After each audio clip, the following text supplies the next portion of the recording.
ॐ नमः सिद्धेभ्यः।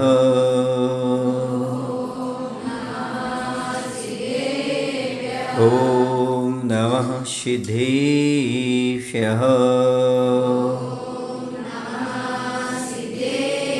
जीवमजीवं दौं जिनवर्वसेन जैन निदिष्टं देवेन्द्रविन्दवन्नं वन्दे तं सर्वदा शिरसा, वन्दे तं सर्वदा शिरसा। बोले देवादेव श्री महावीर भगवान की, आचार्य नेमिचंद महाराज की, आचार्य गुरुदेव श्री विद्यासागर जी महाराज जी की, आचार्य समय सागर जी महाराज की।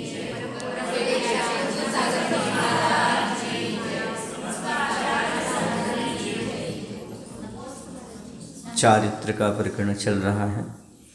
संसार के कारणभूत बाह्य और अंतरंग क्रियाओं से निर्वृत्त होना सो चारित्र है। अशुभ से बच करके शुभ में प्रवृत्ति करना सो चारित्र है, जो कि व्रत समिति गुप्ति रूप है। चारित्र के भेद हैं, एक सराग चारित्र होता है, दूसरा वेतराग चारित्र होता है। सराग चारित्र क्या है? अशुभ कार्य से निवृत्त होना और शुभ कार्य में प्रवृत्त होना, ये सराग चारित्र है। इसी को आचार्यों ने व्यवहार चारित्र कहा है। तो व्यवहार चारित्र के बारे में भी दो प्रकार का कहा, देश चारित्र, सकल चारित्र। देश चारित्र यानी अणुव्रत और सकल चारित्र माने महाव्रत।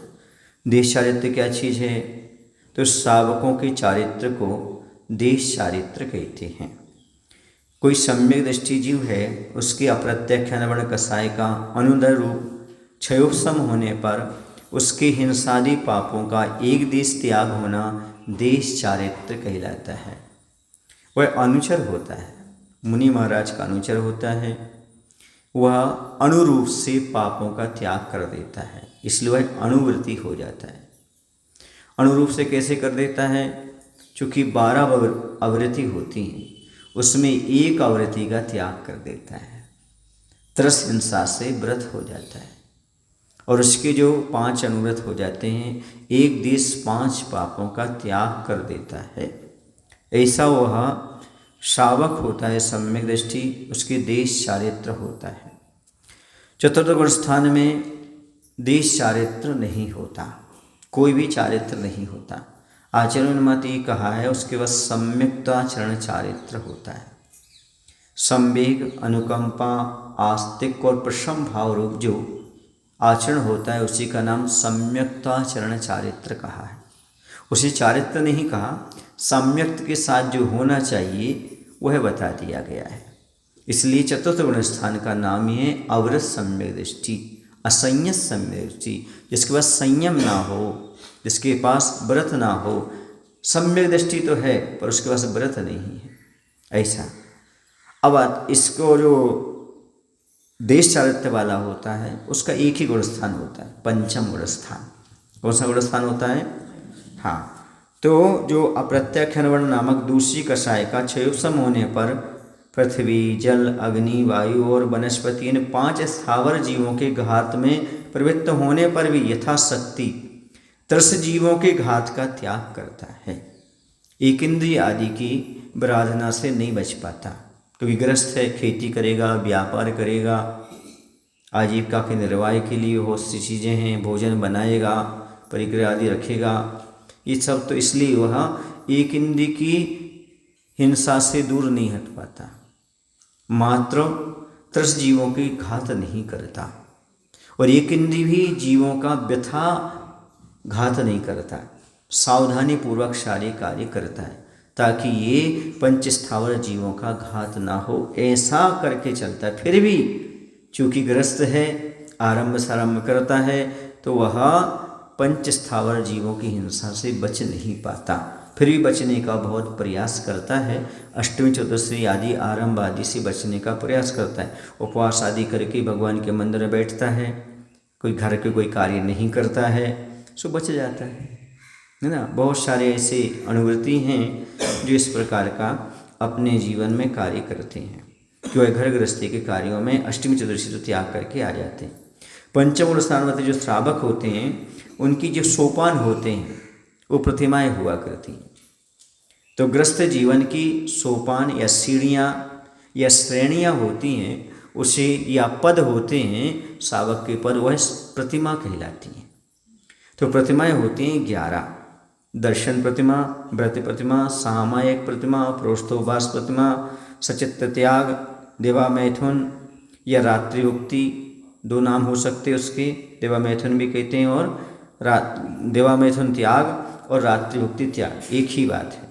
ब्रह्मचर्य प्रतिमा, आरंभ त्याग प्रतिमा, परिग्रह त्याग प्रतिमा, अनुमति त्याग प्रतिमा और उद्दिष्ट त्याग प्रतिमा, ये 11 प्रतिमाएं होती हैं। प्रतिमा किसे कहते हैं?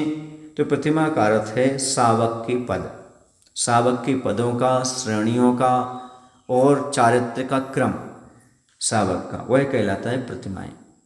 तो यहाँ पर अप्रत्याख्यानावरण, क्रोध, मान, माया, लोभ, कषाय के अनुदय से जो संयम की प्राप्ति होती है, उस चारित्र संबंधी शावक के पदों को प्रतिमा कहा जाता है। पहला आता है दार्शनिक शावक या दर्शन प्रतिमाधारी शावक, जो सम्यक दर्शन पूर्वक मद्य, मांस, मधु और उदंबर फलों के त्याग रूप 8 मूल गुणों का पालन करता है। समझ गए ना? यह प्रतिमाधारी शावक होता है। ये प्रतिमा एक प्रकार से दर्शन प्रतिमा है, इसमें वृत्ति नहीं माना जाता। दूसरी प्रतिमा जो व्रत प्रतिमा है उससे वृत्ति माना जाता है। ये दर्शन प्रतिमा, मेरा एक भाव था कि जो 8 वर्ष से ऊपर के बच्चे हो चुके हैं, 8 वर्ष के 16 वर्ष के बीच में, उन बच्चों के लिए उपनयन संस्कार होना चाहिए। समझ गए? उनके लिए अष्टमूल गुण देना चाहिए। कम से कम मोटे तौर से उनको मद्य, मांस, मधु का त्याग और पंच उदंबर फलों का त्याग, जो खाने में नहीं आते, बड़ पीपर आदि, उमर, कठूमर, उनका त्याग करना चाहिए उनको। और प्रत्येक घर में जो बच्चे हों 8 से लेकर के 16 तक की, उन सब बच्चों को तैयार कर, ठीक है ना? तो जो अपना विधान चल रहा ना, उस विधान के बीच में एक दिन उपनयन संस्कार होंगे। उन बच्चों को क्या करना पड़ेगा? मुंडन करना पड़ेगा। मुंडन करके आएंगे, फिर उनके सिर पर जो है ना क्या हुआ, साथी आदि बना करके और क्या किया जाएगा, उन पर संस्कार किए जाएंगे। संस्कार होने से क्या होगा, उनको कालांतर में भटकने का अवसर नहीं मिलेगा। क्योंकि यदि बचपन से वे मद्य, मांस, मधु का त्याग करते हैं, पंचोदम फलों का त्याग करते हैं, तो उन्हें याद रहेगा। उनकी फ़ोटो आपके घर में लगी रहेगी, देखो तुम्हारा संस्कार हुआ था, तुमने सबका त्याग किया था। तो बच्चे दीर्घभृत होने से बच सकते हैं। और संस्कारों का भी प्रभाव पड़ता है। जब उन पर संस्कार होंगे तो उससे भी बहुत सारी वर्गणाएँ चेंज होती हैं, उनके हार्मोन्स चेंज होते हैं, उनके भाव चेंज होते हैं। इसलिए प्रत्येक बच्चों के लिए ऐसा करना चाहिए। समझे ना? जिनके घर में भी 8 से लेकर के 16 तक के वर्ष के बच्चे हैं, उन सबको तैयार करो और विधान के अवसर में एक कोई डेट फिक्स कर लो जिस दिन बच्चे आ सकें, उस दिन हम संस्कार कर देंगे। और संस्कार होने से आपके बच्चे आगे चल कर के गलत रास्ते पर नहीं चलेंगे। जो आज वर्तमान विकृतियाँ दिख रही ना, अच्छे सभ्य समाज के लोग भी शराब पी रहे हैं, मांस खा रहे हैं, यहाँ वहाँ भटक रहे हैं। तो यदि बचपन से उनमें संस्कार आ जाएंगे तो आगे गलती नहीं करेंगे। गलती आपने पहले की है तो आपके बच्चे भी इस प्रकार की परिणति में जा रहे हैं, बाहर पढ़ने जा रहे हैं, यहाँ जा रहे हैं, दोस्तों के साथ घूम रहे हैं। तो ये गलती किसकी है? होटल को बंद कराने से अच्छा है होटल पर जाने वालों को बंद कराओ पहले, तो होटल अपने आप बंद हो जाएगी। समझ रहे ना? ज़्यादा समझाने की ज़रूरत नहीं है, सब समझदार है। तो ऐसे ही बच्चों के लिए बचपन से संस्कार डाले जाएं तो क्या होगा, आगे वो सारे बच्चे ध्यान में लगे रहेंगे। हम ये कहते हैं ये बच्चे कम से कम इतने खतरनाक पाप से तो बचेंगे, मद्य से, मांस से और मधु से, इतनी बच गए, 3 मकार से बच गए, तो समझो माँ का बहुत बड़ा उपकार हो गया बच्चों पर। मद्य, मांस, मधु से बचा लो बच्चों को। यदि ऐसे खतरनाक पाप से बच गए तो माता पिता धन्य हो गए, सार्थक हो गए, उनके संस्कार काम में आ गए। और वो कब आएंगे? जब आप उपनयन संस्कार में अपने बच्चों को भेजेंगे, उनका जीवन धन्य हो जाएगा और आपका जीवन भी धन्य हो जाएगा। आपको आगे दिक्कत नहीं जाएगी, क्योंकि बच्चों के पास ऐसे संस्कार रहेंगे तो कहीं भी जाएंगे तो गलत रास्ते पर नहीं चलेंगे, भटकने से बचाएंगे वो संस्कार। समझ आ रहा? हाँ, वो भी करेंगे, वो भी बैठ जाएंगे, वो नीचे बैठेंगे, लोग यहाँ होंगे, उनका भी कर देंगे, चिंता नहीं करना, ठीक है। दोनों का हो जाएगा, ठीक है ना, दोनों का हो जाएगा। उन लोगों के लिए क्या करेंगे, ऐसे संस्कार कर देंगे, ठीक है, दोनों काम हो जाएंगे। संस्कार करने में कोई बाधा नहीं, उनके लिए वो नहीं करना होगा बाकी संस्कार कर देंगे, समझ आ रहा है ना। लेकिन बच्चों के लिए तो संस्कार करना ही होगा, ठीक है। कोई बात नहीं, आप लोग भी करा लेना, आप लोग भी धन्य हो जाओगे अपने जीवन में, हाँ, इन सब का त्याग करके। क्या क्या कल इतनी जल्दी कैसे कर पाओगे, इतनी जल्दी नहीं हो पाएगा। हाँ, देखो समूषण में करेंगे उसका एक अलग महत्व होता है, वहाँ की स्थिति एक अलग चीज़ होती है, वहाँ की विशुद्धि, वहाँ की वर्गणाएँ, सब कुछ चीज़ अलग रहेगी, समझ गए ना। तो इसलिए वो करना एक अलग होता है। कुछ लोग लग रहा हमारे बच्चे बाहर न चले जाएँ, हाँ चले जाएँ, तो मैं क्या कर सकता हूँ, बुलाओ उस दिन उनको, एक दिन के लिए बुलाओ, क्या होता है। क्यों, क्योंकि इतना अच्छा काम हो रहा है, लोग मेडिकल लगा देते भैया यदि कुछ होता है तो, ये तो इतना अच्छा कार्य हो रहा है, ऐसे कार्य में तो कि नहीं, एक दिन के लिए 2 दिन के लिए छुट्टी ले लो, सब हो जाता है। आज के ज़माना सब होता है, करना चाहो तो, नहीं करना चाहो तो कुछ नहीं होता। चलिए, अब सम्यक दर्शन वाला होता है, सम्यक दर्शन से शुद्ध होता है। दार्शनिक श्रावक की चर्चा चल रही ना, तो क्या करता है दर्शन प्रतिमा वाला, मध्यमास मधु का त्याग करता है, पंचोदम्बर फलों का त्याग करता है, रूप 8 मूल गुणों का पालक होता है। युद्ध आदि में भाग लेने पर भी शिकार आदि निष्प्रयोजन जीवघात नहीं करता, उसको पहला दर्शन प्रतिमा होती है, ऐसा कहा। तो पंच गुरु चरण शरणा, पंच गुरु की शरण को स्वीकार करता है, और संसार शरीर भोग निर्विन्ना, संसार शरीर और भोगों से अपने आप को बचाने का प्रयास करता है, जो दर्शन प्रतिमा वाला होता है। और तत्व प्रखा, तत्व को धारण करने वाला है, तत्व को पाने वाला, तत्व क्या हो गया, अष्टमूल गुण को पाने वाला होता है, ऐसा दार्शनिक श्रावक होता है, समझ गए। सम्यक दर्शन शुद्धा, पहली कंडीशन सम्यक दर्शन शुद्ध हो, पंच गुरु चरण शरणा, पंच गुरु की शरण को स्वीकार करता हो, संसार शरीर भोग निर्विन्ना, संसार शरीर और भोगों से थोड़ा सा ऊपर उठा हुआ हो, यानी उनमें रचता पचता ना हो, और अष्टमूल गुण का पालन करता हो, उसी दर्शन प्रतिमा वाला श्रावक कहते हैं, समझ गए। ये प्रतिमाओं का अभ्यास करता है, अभक्ष का त्याग करता है, होटल आदि का त्याग करता है, और कुएं के पानी का उपयोग करने लगता है जीवानी डाल करके, ताकि आगे चल करके वह व्रत आदि करता है। उसका नियम तो नहीं होता, पर अभ्यास रूप में करता है, एक बार सामायिक आदि करता है, वो दर्शन प्रतिमा वाला होता है। और उसका नियम होता है, भगवान के दर्शन किए बिना भोजन पानी ग्रहण नहीं करता, ये दर्शन प्रतिमा वाला होता है।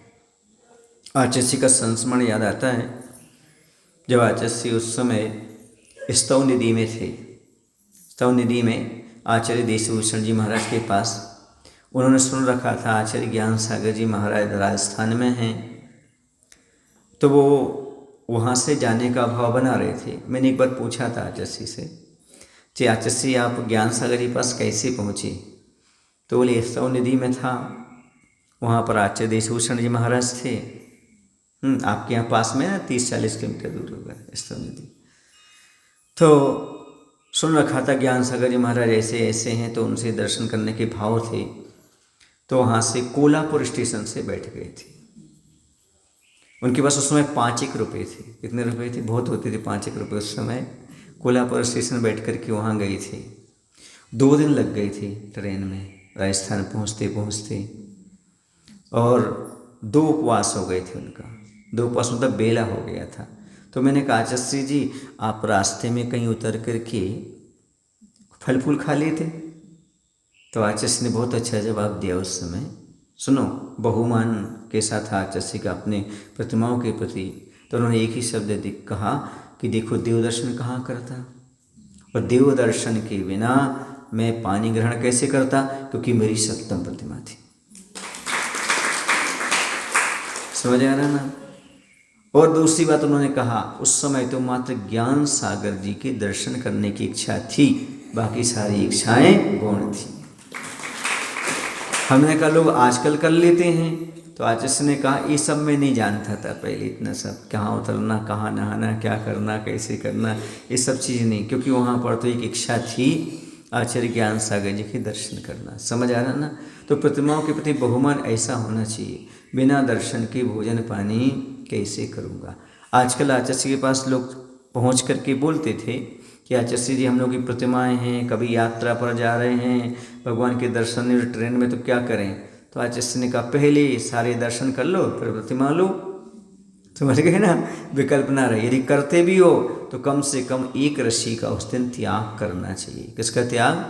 एक रस का, कोई भी नमक का, मीठे का, दूध का, ऐसा त्याग करके आगे। ये मात्र एक तरीका है, निकाल लिया है। हकीकत तो ये है भगवान के दर्शन करके ही सारा काम करना चाहिए। फिर यदि ऐसा होता है तो इस प्रकार का कर लिया करते। समझ आ रहा ना आपको? मोबाइल में दर्शन नहीं माना जाता, समझ में आ रहा ना? तो मोबाइल में भोजन कर लिया करो, ठीक है ना? मोबाइल में अपना ऑर्डर किया, देख लिया उसमें हो रहा है, बस देख लिया, सारे देख ली, प्लेट थाली सब देख ली, हो गया, क्या बात हो गई।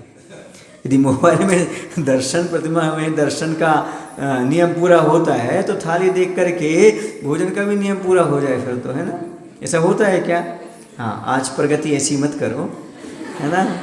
ये प्रगति नहीं, अवनति है। मोबाइल में देखकर सारा काम करना, मोबाइल में स्वाध्याय, मोबाइल में सारी चीज़ें हो रही है आजकल, ठीक है ना? तो ऐसा नहीं है, समझ गए? मोबाइल ऑनलाइन से कोई भगवान नहीं आते, सामग्रियाँ आती हैं लेकिन भगवान उपलब्ध नहीं होती। भगवान तो श्रद्धा से ही होंगे, भगवान तो वहीं आपको उपलब्ध होंगे। हे भगवान, ये मोबाइल बहुत खतरनाक चीज़, हर चीज़ आज मोबाइल में करना चाहता है आदमी। प्यार भी मोबाइल से होने लगा शादियाँ भी ईमेल से होने लगी, सब चीज़ें इसी से हो गई। भगवान से भी क्या, भक्ति भी क्या, मोबाइल से करोगे क्या? हाँ, काश मुझे भगवान का मोबाइल नंबर पता होता, मैं लगाता और उनसे रोज़ बातें करता तो उससे बात करने का एक ही नंबर है, हाथ पाँव साफ सुन करके बैठ जाओ, बस सिद्धों से बातें करती हैं। समझ गए ना? ध्यान में लीन होकर के सिद्धों से बातें की जाती। एक सज्जन हमसे पूछ रहे थे, अभी यहीं बैठे हैं, महाराज जी हम आपका अर्घ्य चढ़ाने आए थे। हमने कहा आप किसी को बता देते, फ़ोन कर देते कि महाराज हम आ रहे हैं। तो बोले मेरे नंबर दे दो, हम उनको नंबर दे दिया, 98-200 अचानक, 99-200 भयानक लगा देंगे। चलिए तो अब कौन से शावक की बात करते हैं? व्रती शावक, व्रतिक प्रतिमा। व्रत प्रतिमा किसे कहते हैं? वही दार्शनिक शावक जो है, जब त्रस जीवों की हिंसा का सर्वथा त्याग करके 5 अणुव्रत, 3 गुणव्रत, 4 शिक्षा व्रत, इन 12 व्रतों को ग्रहण करता है, तब वह व्रतिक व्रत प्रतिमा वाला शावक हो जाया करता है। वह व्रत प्रतिमा का धारी शावक हो जाता है, दूसरी प्रतिमा उसकी हो जाती है। यहाँ से व्रति शुरू हो जाते हैं, यहाँ से पंचम गुण स्थान प्रारंभ होता है। कई आचार्यों ने पहली प्रतिमा से भी पंचम गुण स्थान स्वीकार किया है, लेकिन व्रत इसका नाम है, इसलिए बहुत सारे आचार्य दूसरी प्रतिमा से ही व्रति संज्ञा प्रदान करते हैं, क्योंकि उसने 5 प्रकार के पापों का एक देश त्याग किया है, 3 गुण, 4 शिक्षा व्रत को ग्रहण किया है। इसलिए समझ आ रहा ना? कुछ लोग प्रतिमा लेने से पहले पूछते हैं, महाराज दूसरी प्रतिमा का क्या स्वरूप है? दूसरी प्रतिमा का स्वरूप ये है कि सबसे पहले वह 12 व्रतों का पालन करता हो, दर्शन प्रतिमा साथ में हो। पहले की प्रतिमाएं रहेंगी, जो आगे की प्रतिमा लेगा उसकी पीछे की प्रतिमा जो है ना वो तो रहेगी, आगे बढ़ते चले जाएंगे। तो दर्शन प्रतिमा तो उसकी रहेगी, उसके पूरे नियम फॉलो करना पड़ेंगे, देवदर्शन आदि, है ना, और अष्टमूल गण आदि का पालन करना ही पड़ेगा उसके लिए। इसके बाद आगे क्या हो जाएगा? 12 व्रत हो जाएंगे उसके, है ना। 12 व्रत कौन से हो जाएंगे? 5 अणुव्रत हो जाएंगे, 3 गुणव्रत हो जाएंगे, 4 शिक्षा व्रत हो जाएंगे, और 2 बार उसका सामायिक का नियम हो जाएगा। 2 बार अभ्यास रूप में सामायिक करेगा, क्योंकि आगे की प्रतिमा कौन सी आएगी? सामायिक प्रतिमा, तो अभी वह 2 बार प्रतिमा करेगा। अणुव्रत किसे कहते हैं? हिंसादि पापों का एक देश त्याग करने को अणुव्रत कहते हैं। अणुव्रत कितने होते हैं? 5 होते हैं। अहिंसानुव्रत, सत्यानुव्रत, अचौर्यानुव्रत, ब्रह्मचर्यानुव्रत और परिग्रह परिमाणानुव्रत। अहिंसानुव्रत मन, वचन, काय और कृतकार्त अनुमोदना से संकल्प पूर्वक त्रस जीवों का घात नहीं करना, यह अहिंसानुव्रत है। मन से, वचन से, काय से, कृतकार्त अनुमोदना से संकल्प पूर्वक त्रस जीवों का घात नहीं करना। त्रस जीवों का न स्वयं घात करता है, न दूसरे से कराता है और न करने वालों की अनुमोदना करता है। ऐसा वह अहिंसानुव्रत का पालन करने वाला ग्रस्त शावक दूसरी प्रतिमा वाला होता है। समझ आ रहा ना? इसी तो कहा है पानी उसके लिए कुएं का ही चाहिए। उसमें त्रस जीव होते हैं और त्रस जीवों की जीव वहीं पर बिलछाने भेजना, उनको सुरक्षित भेजना। और नल के पानी से संभव नहीं है, टोंटी से आएगा कहाँ डालोगे फिर उसका बिलछानी, और बोर से आएगा तो पहले ही मशीन से आएगा वो, तो वैसे ही घर्षण से जीव समाप्त हो जाएंगे। इसलिए बोर का पानी भी नहीं, समझ आ रहा ना, ट्यूबवेल का पानी भी नहीं, मात्र कौन सा पानी, कुएं का, या आपने जो संग्रहित कर रखा है बरसात का पानी टाँका में रखा है, उसमें से पानी निकालिए और जीव सुरक्षित उसी में भेजिए। समझ गया ना? या नदी का पानी, बहता हुआ नदी का पानी भी उपयोग कर सकते हो, लेकिन उसमें गंदगी ना हो, ध्यान रखना। ऐसे बहते हुए कोई उस नदी से पानी भी निकाल के उसमें बिलछानी, जिसमें जीव सुरक्षित पहुंच जाए, सीधी सी बात है। वह आपके लिए कुएं का जिद नहीं है, जिद किसकी है, जिद नहीं है, ये कंडीशन है कि हमारे लिए बिलछानी पहुंचाना है, जीवों की सुरक्षा करना, ये भाव है, मुख्य रूप से जीव रक्षा का भाव है। समझ रहे ना? कुछ लोग तर्क देते हैं महाराज आजकल कुएं गंदे हो रहे हैं, ऐसा गंदा हो रहा है, ये नहीं देखना हमें, स्वच्छ कुएं भी मिल रहे। पहले के ज़माने में जब वो नहीं थे नल वगैरह, तब क्या सब गंदे रहते थे क्या? अब स्वच्छ रखिएगा, बहाना मत बनाइएगा, क्योंकि प्रतिमाओं का पालन, धर्म का पालन करने के लिए बहाने नहीं चलते। समझ नहीं, जब बाद में बहाना पड़ता है, आंसू बहाना पड़ते हैं, इसलिए बहाने नहीं बना, जो नियम बताए हैं उसी के अनुसार चलो। आजकल बहुत सारा शॉर्टकट निकल रहा है, बुरा ना मानो तो एक बात कहूँ, आजकल हम लोग भी ध्यान नहीं दे रहे। हम लोग का मतलब बहुत सारे महाराज भी ध्यान नहीं दे रहे, कौन सा पानी यूज हो रहा है, कैसा हो रहा है, तुम तो लाओ ट्यूबवेल का हो, नल का हो, और क्या सफाई देते हैं, अरे भैया कुआं गंदा हो गया है। गंदे की बात नहीं है, आप निकालोगे तो गंदा नहीं होगा, निकालते रहोगे तो उपयोग, और जीवों की रक्षा कैसे करोगे? और जब आपका बिना कुएं के पानी के अणुव्रत नहीं पलता तो महाव्रत कैसे पलेगा? जरा सोचो, विचार करो। अहिंसा पहला व्रत है, अहिंसा नहीं है तो बाकी के व्रत है ही नहीं, इसलिए अहिंसानुव्रत का पालन करो। इसलिए आचार्य भगवान का कहना रहता था, 2 प्रतिमा लेने से पहले कुएं के पानी का। समझ रहे ना? बहुत सारे लोग हमें मिले आपके यहाँ कर्नाटक में भी, महाराष्ट्र में भी, जो प्रतिमा तो लिए हैं, समझ आ रहा है ना, लेकिन आचर्य से नहीं लिए हुए हैं। इसलिए वो लोग बोर का पानी भी उपयोग करते हैं, नल का भी पानी उपयोग करते हैं। वो हमें समझ में नहीं आता कहाँ से पद्धति आई, कैसे पद्धति आई, क्योंकि त्रस जीवों के घात से कैसे बचोगे? और नहीं बचे तो प्रतिमा किस काम की? क्या नाम की प्रतिमा होती है क्या?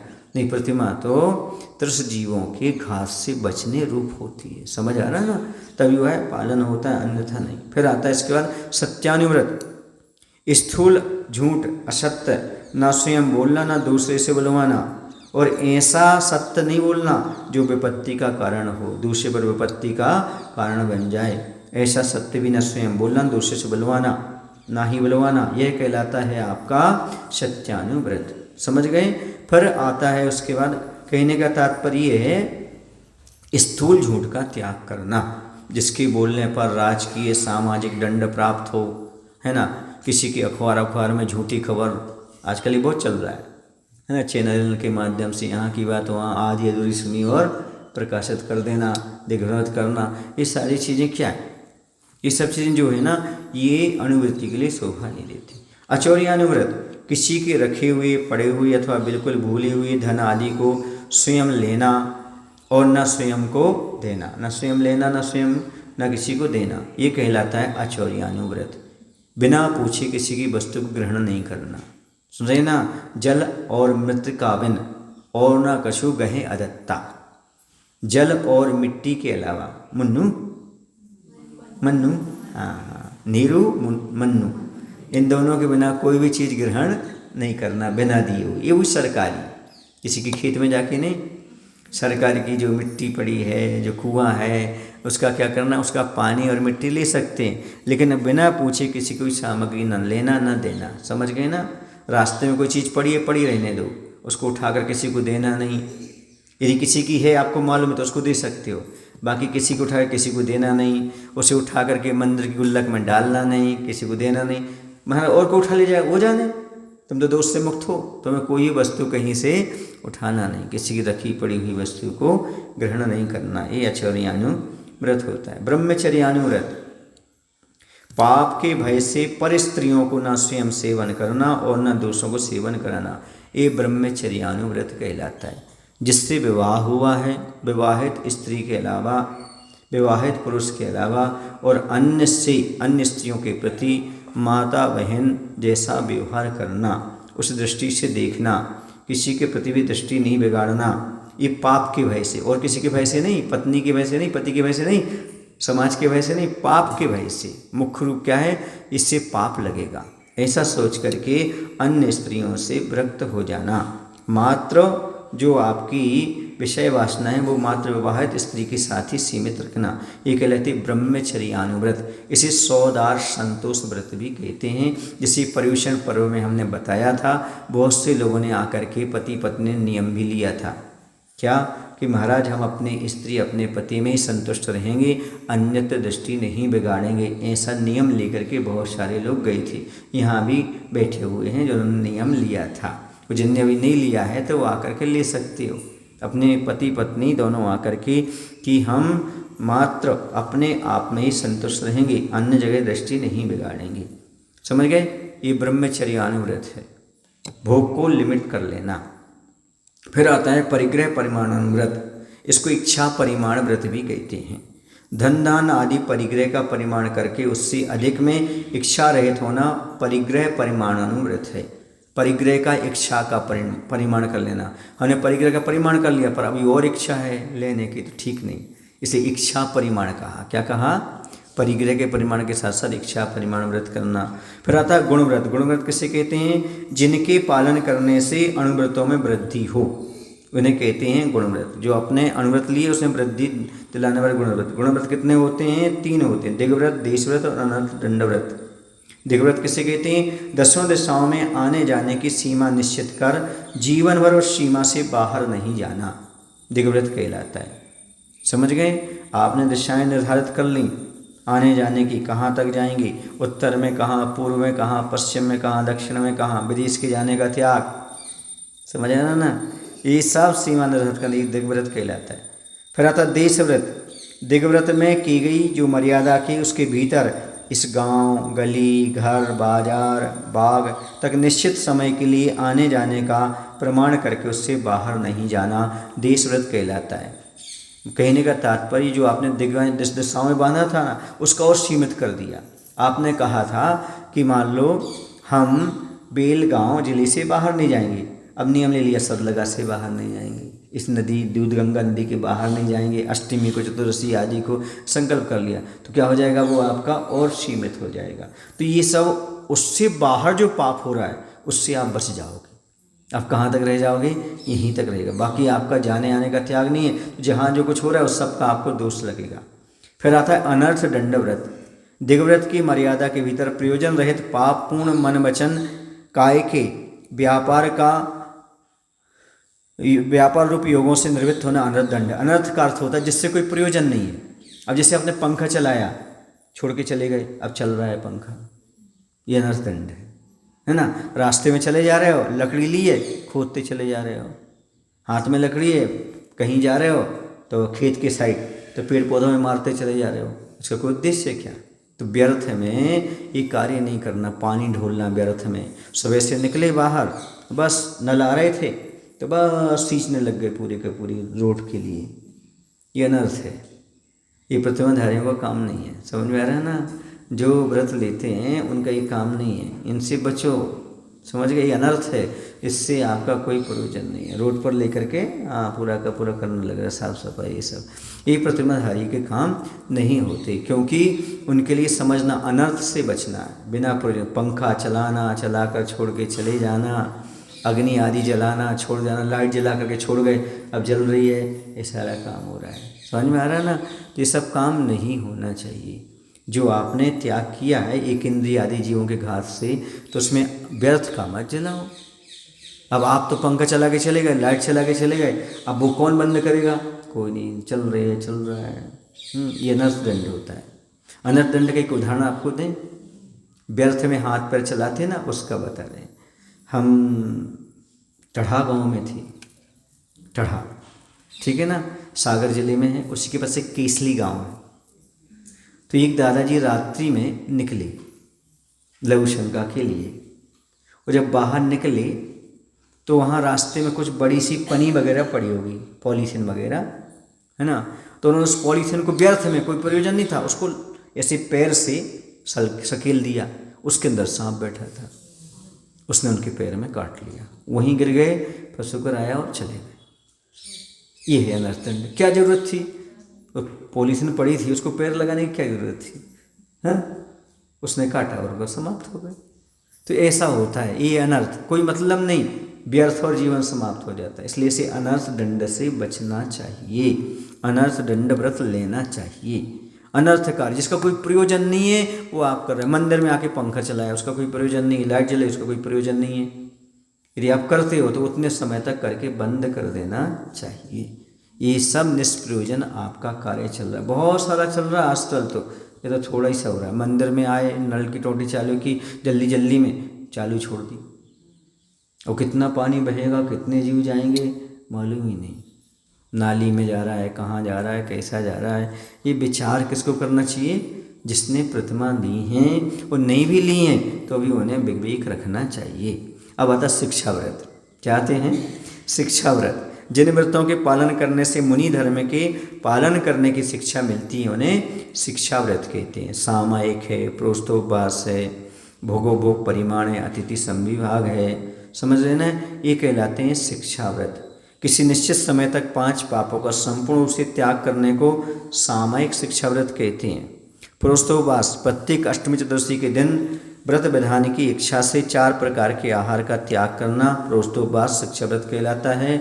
इसमें क्या किया जाता है, जो अष्टमी चतुर्दशी उसके एक दिन पहले क्या किया जाता है, एक आसन, और बाद में भी एक आसन, पर्व के दिन उपवास किया जाता है। ये प्रोषद और उपवास कहलाता है। प्रोषद माने एक आसन, उपवास माने कहलाता है उपवास। ये प्रोस्तोपवास कहलाता है। प्रतिमाधारी लोगों को इसे तो कहता हूँ अष्टमी चतुर्दशी उपवास अवश्य करना चाहिए प्रोषद के साथ। क्योंकि मुनि महाराज कैसे करते हैं, मुनि महाराज जैसे उनको उपवास करना है तो एक दिन पहले क्या करेंगे, चाहे मुनि आर्य का हो, इलक्षुल्लक हो, एक दिन पहले एक आसन रहता है, फिर उपवास होता है, फिर एक आसन होता है। तो शिक्षा व्रत कैसे कहते हैं, मुनि बनने की, आर्य का बनने की शिक्षा जैसे मिले वो क्या कहलाता है, शिक्षा व्रत। तो ये गृहस्थी अभ्यास करेगा तभी तो मुनि बनकर कैसा कर पाएगा, समझ आ रहा है ना। हाँ, वरना चक्कर आने लगे तो गड़बड़ हो जाए। भोगोभोग परिमाण शिक्षा व्रत। भोग और उपभोग की वस्तुओं का नियम करके शेष वस्तुओं के महत्व का त्याग करना, ये भोगोभोग का परिमाण शिक्षा व्रत है। अतिथि संविभाग व्रत। अतिथि अर्थात मुनि आदि का ईलक, शुल्लक, शुल्लिका आदि विविध पात्रों के यथायोग्य भक्ति पूर्वक आहार आदि 4 प्रकार का देना अतिथि संविभाग शिक्षा व्रत कहलाता है। समझ आया ना। तो ये 12 व्रत हो गए दूसरी प्रतिमा में, 5 अणुव्रत, 3 गुणव्रत, 4 शिक्षा व्रत। अभी हमने आज सामान्य से समझा दिया, आप जाप अनुष्ठान हुआ इसलिए समय हो गया। आज इतना ही, कल इसको थोड़ा सा और विस्तार से समझाएंगे। क्योंकि जिनको प्रतिमा लेना है, जिनकी प्रतिमाएं हैं, जिनकी प्रतिमा लेना है वो समझें, और जिनके पास प्रतिमा है वो दृढ़ करें। यदि कहीं पर गलत कर रहे हो उसको सुधार करें। बोलो महावीर भगवान की जय। आचार्य गुरुदेव श्री विद्यासागर जी महाराज जी की जय। हे प्रभु, हम सभी को इतनी शक्ति, इतनी बुद्धि देने की कृपा करो ताकि हम व्रतों की ओर ध्यान दें, उस ओर बढ़ें। नमो शिवाय।